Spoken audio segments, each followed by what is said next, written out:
തീയതിയെ സംബന്ധിച്ചുള്ള റിയാക്ഷൻ തങ്ങൾ പറഞ്ഞു കഴിഞ്ഞു. ഈ ദുർഭരണം അവസാനിക്കാൻ ഇനി 26 ദിവസം കാത്തിരുന്നാൽ മതി. അതാണ് ജനങ്ങളുടെ ഒരു സമാധാനം എന്ന് തങ്ങൾ പറയുകയുണ്ടായി. അതുകൊണ്ട് അത് ഷോർട്ടായത് എപ്പോഴും നല്ലതാണല്ലോ. ഒരു ഭരണമാറ്റത്തിന് 26 ദിവസം കാത്തിരുന്നാൽ മതി. റിസൾട്ട് അറിയാൻ ഒരു മാസം കാത്തിരുന്നാലും വിധി നിർണ്ണയിക്കാൻ ഈ ദിവസമേ വേണ്ടതുള്ളൂ. അപ്പോൾ UDF സജ്ജമാണ്. ആരും പ്രഖ്യാപിച്ചിട്ടൊന്നുമില്ല മുഴുവനായിട്ട്. എല്ലാവരുടെ പ്രോസസ്സും നടന്നുകൊണ്ടിരിക്കുകയാണ്. പക്ഷേ ലീഗിനെ സംബന്ധിച്ചപ്പോൾ തങ്ങൾ പറഞ്ഞു ഞങ്ങൾ സജ്ജാണ്. UDF കോൺഗ്രസ് മറ്റു പാർട്ടികളിലും ചെറിയ പ്രോസസ്സൊക്കെ ബാക്കിയുണ്ട്. അവരത് വർക്ക് ചെയ്തുകൊണ്ടിരിക്കുന്നു. ഡൽഹിയിൽ ഉടനെ തന്നെ തീരുമാനമാവും. തീയതി ഇന്നറിഞ്ഞല്ലേ ഉള്ളൂ. ഇനി ഫാസ്റ്റാവും. ഈ കോൺഗ്രസുമായിട്ടുള്ള ഉഭയകക്ഷി ചർച്ചകൾ പൂർത്തിയായി കഴിഞ്ഞിട്ടുണ്ടോ?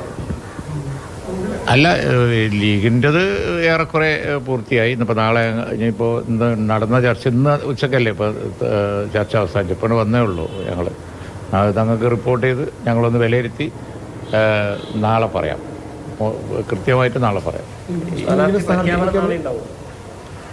നാളെ ഞങ്ങളൊരു കൂടിയാലോചന ഒന്നുകൂടി നടത്തുന്നുണ്ട്. പാർട്ടി തലത്തിൽ കൂടിയാലോചന നാളെ ഒന്നുകൂടി നടത്തും. അതിനുശേഷം വൈകാതെ തന്നെ പ്രഖ്യാപനം ഉണ്ടാവും. നാളെ കഴിഞ്ഞിട്ടുണ്ടാവുള്ളൂ. നാളെ സീറ്റുകളെ സംബന്ധിച്ച് UDF ചർച്ചകളൊക്കെ വിലയിരുത്തി തങ്ങൾ നേതാക്കന്മാരൊക്കെ ആയിട്ടുള്ള കൂടിയാലോചനകളൊക്കെ കഴിഞ്ഞ് നാളെ എപ്പോഴാന്നുള്ളത് നാളെ നിങ്ങൾ അറിയിക്കാം.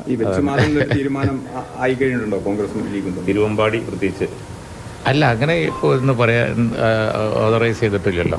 ഇനി നമ്മൾ അതാ ഡീറ്റെയിൽസിലേക്ക് പോകണ്ട. നാളെ കൂടിയാലോചന കഴിഞ്ഞ് പറയാമെന്ന് പറയുമ്പോൾ അതിൽ കാത്തിരുന്നാൽ മതി. നാളെ മീറ്റിംഗ് എപ്പോഴാണ്? നാളെ 26 ദിവസം കൂടിയേ ഉള്ളല്ലോ ഈ ദുർഭരണം. അതാണ് ലീഗിന്റെ ആദ്യത്തെ പ്രതികരണം. ഏപ്രിൽ 9-ാം തീയതിയാണ് തെരഞ്ഞെടുപ്പ് എന്നുള്ളത് മൊത്തത്തിലൊരു അമ്പരപ്പ് നൽകുന്നുണ്ടെങ്കിലും ഇനി 26 ദിവസം കാത്തിരുന്നാൽ മതിയല്ലോ ഈ ഭരണം അവസാനിക്കാൻ എന്നുള്ളതാണ് ലീഗിന്റെ ആശ്വാസം. കഴിഞ്ഞ 10 വർഷമായി അധികാരത്തിന് പുറത്തു നിൽക്കുന്ന പാർട്ടിയാണ് ഇന്ത്യൻ യൂണിയൻ മുസ്ലിം ലീഗ്. ലീഗിന്റെ സ്ഥാനാർത്ഥി പട്ടിക നാളെ ഉണ്ടാവില്ല. നാളെ കോൺഗ്രസുമായിട്ടുള്ള ഉഭയകക്ഷി ചർച്ചകൾ സമ്പൂർണ്ണമാക്കിയതിനു ശേഷം നാളെ എന്ന് സീറ്റ് പ്രഖ്യാപിക്കും, എന്ന് സ്ഥാനാർത്ഥികളെ പ്രഖ്യാപിക്കുന്നത് നാളെ അറിയിക്കാം എന്നുള്ളതാണ് ലീഗിന്റെ പ്രതികരണം.